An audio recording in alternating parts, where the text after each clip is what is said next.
at this point you decided to purchase a home, which is awesome. But whether it's your first or your 10th, there's still quite a bit of steps involved, and it can cause some stress throughout the process. So what we've done to alleviate that a little bit is we've established our own little checklist. Now this breaks it down for you to be able to understand at each level what's happening and where you at in that process. The first few things that we're going to cover here are buyer's representation documentations and proof of funds and pre-qualification letters. So your buyer's documentation is what goes through me. So before we sign those, you're technically a customer. I can advise you, I can give you information about the market, but I'm not really employed by you. So once you sign a buyer's rep agreement, that is when you become my client. So I am contractually obligated to represent you. That means that you have my loyalty, my obedience, your fiduciary duties of putting you first before anything else going on. And in that sense, we have that agreement. It always has a start and an end date, and then breaks down what my duties are to you.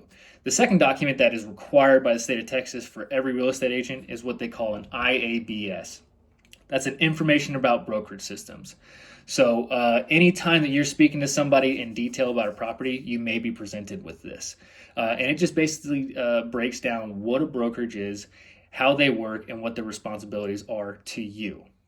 Now, the other documentation we need before even going out and looking at properties is either proof of funds or pre-qualification letters. So proof of funds, if you have the lump sum of money that you're going to put down on the house, is just documentation showing that as a cash buyer, you do have that. And not everybody has that available. So we go through our lenders. We can recommend you to a few of our approved ones that we feel a little more comfortable dealing with. Just based on how they conduct themselves through the transaction, how detail-oriented they are, and also the programs that they may be able to offer you at that point in time. But that pre-qualification letter lets a seller know that you have gone through the steps, you know exactly how much you want to afford as well as can afford. Just because you get approved for a higher amount does not mean you need to use the whole thing.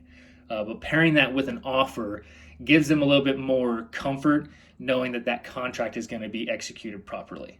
Now, stay tuned to the next video. We'll go over what property searches and CMAs are.